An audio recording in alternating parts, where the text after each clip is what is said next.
So if I take those 5 things, and even if I can improve those things by 0.2%, for Yeah. example, then that's going to add up. And that's very similar to the work that I do in, especially in teams or in companies. Hi, and welcome to Helping People Perform, the podcast that gives you fascinating insights into those people whose chosen vocation is to help others perform at their best. From consultants to teachers, sports coaches to financial advisors, all of my guests share a passion for getting the most out of individuals, teams, and organisations. Enjoy the episode. Hi everyone, and welcome to yet another episode of the Helping People Perform podcast. Today I'm delighted to have joining me today the founder and performance director at Cognitive Athlete and specialist in supporting dads in business. Welcome, Lee Eldridge. Thanks, Paul. Thanks for having me today. Great to Oh, be on. well, thanks for coming on. Really appreciate it. And as we always do at the start of these sessions, trying to understand just a little bit about your background story. You know, what's got you to where you are today? So my background, or I class myself as a coach in Right. that point of view. Started coaching when I was 17 with teaching or coaching children how to swim. And that kind of grew my passion for seeing people improve. You know, that was my my drug basically, in terms of seeing a child basically learn a life-saving skill and being able to swim across a width and then lengths, etc., etc. And that kind of got me interested in human performance. And that led on to a sports science degree, coming out and then dipping my feet into more coaching in different sports, and then really got interested in kind of physical preparation Right. and realized that if I wanted to work with professional athletes, then a master's was a prerequisite. So I headed back, did my master's in human performance, and alongside that, kind of started doing some internships in professional sports. Fortunate enough then to start in the world of professional sports. Rugby was the main sport I spent most of my time. Right. And then around 2016 was due to move out to Switzerland to work with a performance company, and their main demographic of athletes was motorsports. Didn't really happen, but they were like, we have a corporate side, we'd really like you to kind of get involved with that. And then I switched my focus to looking at corporates in business and how we can improve the human in the business and then improve their well-being, which is the foundation of performance. Right. That kind of led on to trial and error and seeing what stuck and what didn't, you know, coming from a professional background into a highly competitive business environment. Right. And then around 2000 and, well, just once COVID kind of hit, we decided that my wife and I and the family were to move to Spain. So we kind of did a couple of years in Spain, and that's where Cognitive Athlete kind of started basically. Right. And then back to London. We had our second child in February. So we're back now and a bit more family support and having conversations with businesses in London and across Europe and some in America now. Yeah. Oh, right. Oh, fantastic. And we never know. I don't know exactly when this episode's going to be coming out, but maybe in time for your second child's first birthday. You never know. You Yeah, can which celebrate is that. yeah next week. So yeah, probably yeah. Right. Be Brilliant done. stuff. Well, some really interesting stuff there. Can you tell us a little about you? There's two bits that I've noted something down here. Firstly, coaching at 17. I mean, a lot of people at that age are getting into, you know, just being the best at the sports that they play and getting into being a sports or athlete. What persuaded you that coaching was the angle to go? So I was playing sport as well, and kind of I think a friend of mine was like, look, there's a swimming teachers level one, which is what, you know, every sport that you coach in, there will be a level one or somewhere to start on the line. Yeah. And I did that. And at my school, in my secondary school, there was a swimming pool attached to it. The lady had a bit of a swimming club. I approached her. She's like, yeah, you can come and support me with some more senior coaches in that system. And the hours were good. The pay was really good compared to what my mates were doing in terms of stacking shelves and, Yeah. you know, working in shops, etc. And that kind of allowed me to, fortunately, not do as many hours, but also be able to compete at sport, and everything like that. And I thought to myself that the passion of kind of seeing somebody develop kind of was instilled in me from a young age. And I kind of had a decision to make whether to be a PE teacher or to go down the sports coaching route, basically. It wasn't really until I left university that kind of bug got really stuck in me in terms of supporting from a physical preparation point of view. Right. Oh, awesome. And one of the things when I was first sort of growing up, back when I was still living up in northeast England, both of my parents started off as PE teachers. And my mum was a PE teacher all of her life. And I'll tell you a little story about her claim to fame in a second. But my dad moved more into the sort of biology and then into secondary education and things like that. But my mum is semi-famous for being the person who tried to persuade Jay Jones to give up taekwondo because she was one person short on a netball team at Flint High School. So, trying to get what would eventually become multi-gold Olympic medal winners to give up on their sport so that you could field a team on the day. I don't think she's ever lived that one down, but big shout out to mum.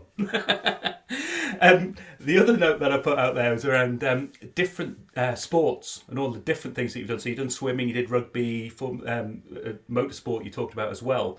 And I think there's hockey in there and all sorts of different sports. That can be quite different to a lot of people who go with the I'm just going to follow one sport and move it all the way through piece.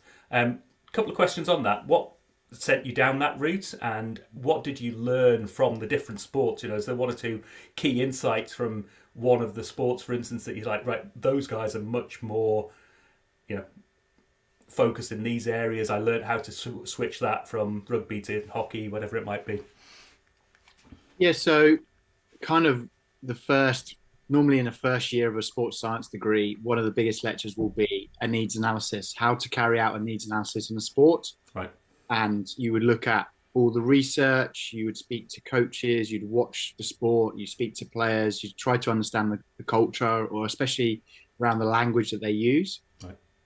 And it kind of puts you at a mark where you can go in and do the role in any sport, basically. Obviously, what happens is that coaches tend to stay in sports because you can build up a huge amount of experience and go from there. And for me, a lot of the sports I worked in, I kind of fell into. So, for example, professional football was more along the lines of my lecturer was a good friend of one of the guys at a professional football club. And he was like, look, I've got this student. He's keen to kind of learn and experience. And then in you go. You do a good job, you prove that you're reliable, that you ask good questions and all that type of stuff. And that kind of led on from there. Right. And then unfortunately, probably like most industries, who kind of gives you the foot in the door, and then how you act and how you are allows you to walk through that door. Yeah. And then once you kind of build up a bit of experience of working with an athlete, working in, an environment, it becomes a little bit easier for them to move into the next environment, basically. So, for example, the English Institute for Sport, it's not uncommon for, preparation coaches or any types of coach to work for a broad range of sports. And actually they encourage it because of, what you mentioned, like picking up from different cultures. Yeah. And in terms of culture, it really depends on the sport in itself. So, big culture from football to rugby, I'd say that, the athletes in rugby, I'm not saying that football players don't work hard, but because of the physical element of rugby, if you do not train hard and you do not, develop yourself physically, it is a physical nature game that you are going to get, basically battered on the weekend physically and also mentally. Whereas obviously with football, it's a little bit different. So the emphasis might change in terms from the athlete population, basically. Yeah. And obviously there's different pathways to get into those sports. So in football, you normally, if you're a talented football player, you'll be spotted by an academy. You'll start that process under 10s, and you start to get into it. Yeah. Obviously, rugby's a little bit different in terms of you might come through a bit of a school system, you might be playing in the lower leagues, and then kind of get into an academy or be on loan and chop and change. So there's different ways of entry points. Yep. Again, obviously, for example, like in motorsports, it's pretty clear how, the top end Formula One drivers go through that kind of karting experience and then all the levels of Formula One. You don't just get somebody who's a 19, 20-year-old into Formula One. There's kind of a bit of a history basically there. Yeah. And then it kind of revolves around the funding and the support network for that particular sport. So we were kind of at a rugby club where funding was interesting, so we had to think outside the box a little bit more in terms of facilities, training equipment, where we train, how we train, when we train. Whereas obviously in a Premiership football club, it's pretty much like this is the blank canvas. You can build out and do whatever you want basically. Yeah. Oh, wonderful. I'm sure there's some fantastic experiences in there, and I know from working alongside a lot of sort of high performance athletes and talking to a few people, it's that cultural element of the sport. No matter how much of an individual you are, that always tends to move towards that element of the general culture of the sport that goes along with it as well, isn't it? Yeah, and most professional athletes, that's the big thing that they miss. They talk about that team environment, that kind of structure of being able to go in with like-minded individuals. A lot of them, they develop kind of very strong relationships with and friends and et cetera, et cetera. So yeah, I can, it's easily understandable. Yeah. And just towards the end of my time working with McLaren as well, they were looking at, bringing in people and running simulation events and seeing the best drivers who perform well in simulators, can they move them into the Formula One world? And I think ultimately it's like you can be really good driver from a simulator, but there are still elements. And I think the prize in the first year was someone who actually was really good on the simulator but had a karting background as well. And it'd be really interesting to see someone who's just been an armchair simulation driver try to move into the Formula One world. I think that would be an interesting challenge. Different, yeah. Although kind of similar, but very, very different when the rubber hits the tarmac and there's a bit more risk put in front of people, basically. Yeah. Oh, brilliant. So in terms of where that brings you to now and with Cognitive Athlete, can you tell us a bit more about that in terms of who you help perform and how you help them perform? Yeah, so Cognitive Athlete is all about bringing our learnings from sports science or the world of research into human performance across into the business. There's so much talked about business in terms of business operations, data, CRM, all these different pieces of software. And for me, it's kind of shifted a little bit away from the number one. The most important thing, in my opinion, in the business is the human being, the person. Yep. Obviously AI and chat GPT is obviously everywhere at the moment. And yeah, it's we can see that, technology is advancing, and we will always be behind the curve from an evolution point of view. If we think about the last 10 years, before 2010, what technology was like compared to now is unbelievable. But the human body or the human being hasn't changed that much in the last 10 years. Yeah. So in terms of people that I help, is people in business that are kind of struggling to cope with this, and they're looking to improve their performance, but there's lots going on in their lives, lots of things taking their attention. This challenge with being connected all the time, and how to really develop a focus around improving themselves and then ultimately the business. Right. If we can improve the business, then also if we can improve the person, we automatically improve the business. So that's where Cognitive Athlete sits at the moment. Yeah. And you mentioned sort of the business dads side of it. Tell us a bit more about that angle. So November 2021, Saturday morning, kind of my daughter was like screaming at me, "Daddy, daddy, daddy," basically, because it was time for me to, I think we were supposed to be playing Lego together, and I was on my phone trying to connect with somebody or speak to a potential new client. And I just thought to myself, this isn't really what I wanted to do as a dad, basically. Right.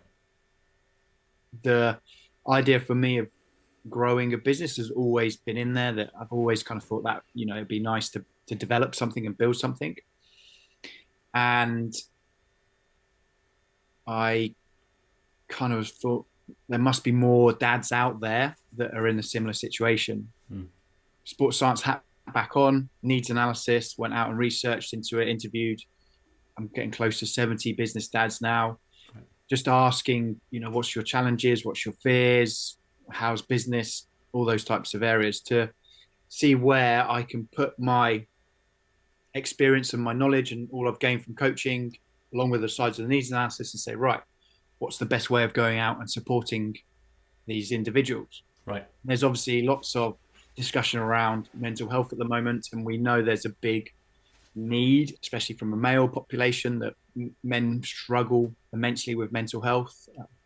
And I've seen it across the interviews where they're struggling because they're trying to grow a business, trying to support the family, financially and income wise. And then they're also trying to be the best dad that they can be. Yeah. It's just become a bit of a passion of mine to support those individuals in the cases where they're at. Oh, fantastic. And does that tend to be, those engagements, does that tend to be or sort of one-on-one? Do you engage with an organisation to look at the dads in their business, or is it more of an individual client perspective? So there's two areas, especially when working with men. One, we're not very good at knowing that we need to help. We just crack on. Yeah. And two, the bigger thing is, right, I need help, and where do I go and find that? So to answer your question, I work with one-on-one with some business dads, Yep. but also in a group scenario. And that a group scenario is really powerful because you get a bunch of people in a similar situation kind of talking through their experiences and challenges. And then people are like, oh, wow, that's similar to what I'm going through. I'm not the only person going through this. Yep. I'm going to make a conversation with that person and share kind of what's going on in my world or my life. Yeah. From an organizational point of view, that's the next step, to really kind of sit in there, because, and no disrespect to women, there's loads of support for both men and women, and I'd like to kind of support businesses in that area, or to at least say, hey, let's not forget about the dad in the room, basically. Yeah. And more this kind of inclusive idea. And interestingly, I spoke to a lady who's going to be a podcast guest in a couple of weeks, and we don't know when the timings of these are going to work out. But her focus is professional mums, and one of the conversations I have behind the scenes with a lot of my guests is around that the need to niche, particularly when you're on your own in those early days. It's like finding. It's not that you don't want to help everyone. It's actually, it helps you focus. It helps your clients be clear as to what you can bring to them. And it really helps the business to get on its feet and to get that momentum going as well, isn't it? Yeah. And from my perspective, up until March 2020, I'd either have athletes given to me or coaching clients. Right. So all I really knew was coaching. Yeah. From that aspect, that was 20 years or however long it was. Then it's like, oh, that's, if you're a solopreneur or you're growing a business, there's everything that comes with that: sales, marketing, funnels, whatever. Yeah. And the biggest learning is that if you try to help everybody, you help nobody. Yeah. That's Seth Godin, I think. And for me, it's been clear.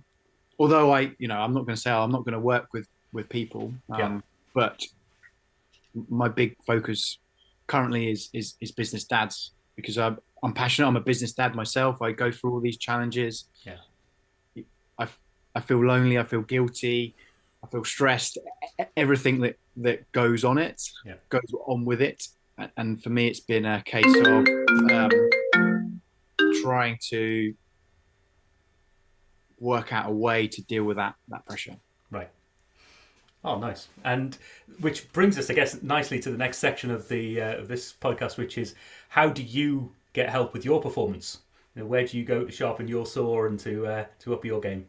So obviously, being a coach, a number of my friends are coaches, so we have a two-way relationship. I'm able to say, hey, look, this is what's going on with me, and this is what's going on with them, and we can kind of have that conversation. Yeah.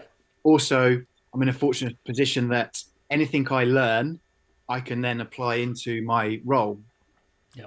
So, a bit of a reader from a book point of view, and try to keep up to date with what's going on from a science point of view, and also from a just a I wouldn't say a book point of view of somebody taking and applying their research basically. Nice. And then I try to sit down and plan out the model that I created. You know, all models are useful but all useless at the same time. Yeah. I really try and look at the foundations of performance and monitor those. You know, how well am I sleeping? What am I eating? How much movement am I doing? What stress tolerance kind of work am I doing? And how is my cognitive performance? And am I setting myself up for the best point of view? Yeah. And the big five that I constantly try to think about, or at least review once a week to say, right, where am I, basically? And that really helps me from a performance point of view. Oh, nice. I mean, I've just been listening to a podcast from another guest as well. You know, it's amazing. You talk to people, you get to listen to their stories and go and listen to their own podcast. These guys are up to episode 1226 or something like that at time of recording here. So they're a bit ahead of the game, but called The Next Level University. Highly recommend it. They put out one episode every day, sort of 7 days a week. You know, it's wow. It's full on, but but there's some amazing stuff in there. And the episodes I've just been listening to are about those small things consistently, you know, and monitoring those key things every day and or every week, whatever works for you. So there's lots of good stuff to resonate there. Oh, brilliant. You know, James Clear, if you haven't read his book, Atomic Habits, really a great resource, one for habit creation and consistency, but also changing that mindset and thinking more along the idea of compound self-improvement. Yeah. You know, those 1%ers. So if I take those 5 things, and even if I can improve those things by 0.2%, for example, then that's going to add up. And that's very similar to the work that I do especially in teams or in companies. The CEO who might be at the top of their game, and very similar from a professional athlete, once you reach that level of performance, it's quite difficult to improve your performance by 10-15%, for example. Yeah. But in a whole team aspect, if we've got, 20 guys or 20 girls and we can improve them each by 0.2%, then that adds up massively. So, and that's what I'm thinking of in terms of me is, how well am I doing certain things to kind of shift that area, basically. Yeah. I did a little talking to somebody and did a little bit of maths on this, and it was if you do a one-off exercise, if you're performing at 1 and you go in and have an intervention and you up your performance by 50%, and you end up at the end of the year with 1.5 of what you had at the beginning, that's brilliant. You've done some great improvement. If you start off with 1 and the next day go to 1.01 and you compound that every day for a year, I think you end up with 3.87. I think the maths is. I don't know off the top of the head, but it's streets apart. Or it might even be 30 odd. I'll get the numbers in there, but it's a whole different ball game, a different quantum of improvement. Yeah. And that's where, for example, one client I'm working with does a lot of sitting, a lot of mobility issues, lack of movement, and we're like, right, let's try and get 8 minutes of stretching or mobility work from a couple of stretches a day, but you consistently do them. And he was like, well, is that really going to be beneficial? And I was like, well, over a year, I think it works out at around 2,500 minutes of mobility work. Yeah. Pose the question, do you think you would be more mobile after 2,500 minutes of of mobility work? And obviously the answer is yes. Yeah. And once we break it down like that, it's really kind of something that we can keep consistently doing. Um, people talk about number of steps and all this, and for me, I'm a big fan of like let's look at back to the week. Right. How many steps have you done in the week? Because I like to see fluctuations. I like to see people do, for example, 12,000 steps, 15,000 steps one day, knowing that the next day they're going to be in the office and they're going to be sat down and probably only make 3 or 5,000. Yeah. Averages out the system, as opposed to, oh my God, I've got to do 10,000 steps today, and how it kind of works out from that point of view. Yeah, when it becomes a chore, you're not enjoying it anymore. That's when things start to crumble and fall off, isn't it? Yeah, correct. Oh, brilliant.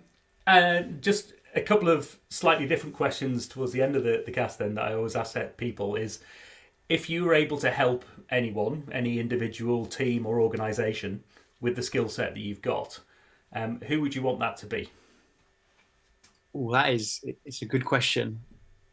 Being a Liverpool fan at the moment, I'm not sure if I could help them, but I'd definitely like to go in and kind of be a fly in that room and see what's actually going on. Yeah, that's not from a positive or a negative point of view, but those types of high performing environments, the Man Cities, the Liverpools. In rugby, I would imagine the French national team is a good place to be, and along with the All Blacks. Yeah. I think any kind of high performing sports, and that's coming from my kind of background, basically from where I've been. And I think that there's what also would be quite interesting. I think that TikTok and places like that, where they're going through massive growth, and TikTok obviously have a huge responsibility to play in terms of what they're putting out and who's seeing it, and the kind of the discussion around mental health and social media and how it, that for me would be quite an interesting place to go. Oh, nice.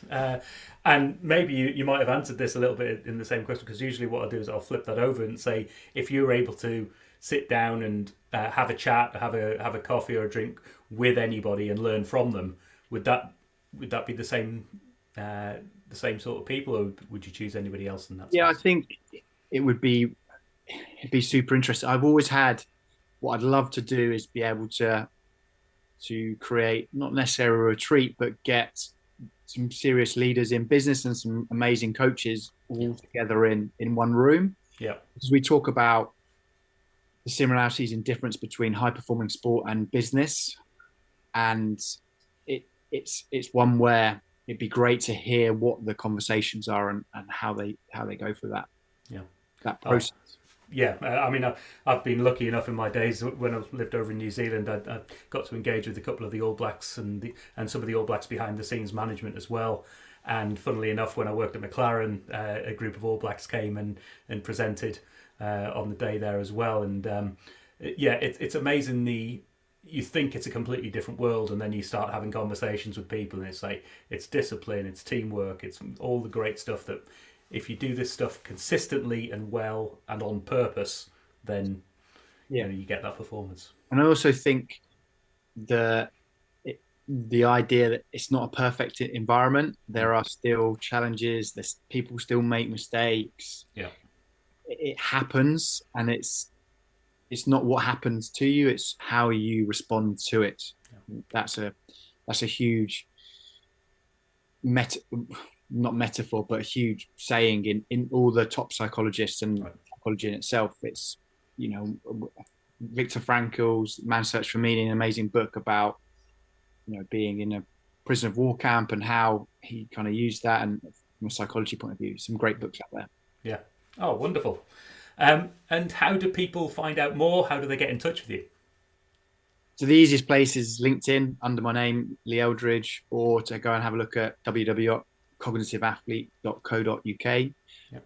And there's some great places to engage with me or to message me, and I'm more than happy to have conversations with people. It's growing a business is, as I've noticed, it's all about kind of speaking to people and understanding challenges. And that's the phase at the moment from my perspective, from business point of view. Oh, nice. So if there are any people out there, particularly any business dads, then do reach out. I'll make sure all those links are in the show notes. So Thank you. Lee, thanks so much for sharing your story today and coming on the show. Great to have you. Brilliant. Thanks so much for your time, Paul. Cheers. Enjoyed it. Thanks for listening to today's episode. If you liked what you heard, then please give the podcast a rate, review and share. I'm Paul Teasdale, and from sausage making to banking, oil and gas to Formula One, I help people perform. If you'd like to find out more and have a conversation, contact me via helpingpeopleperform.com.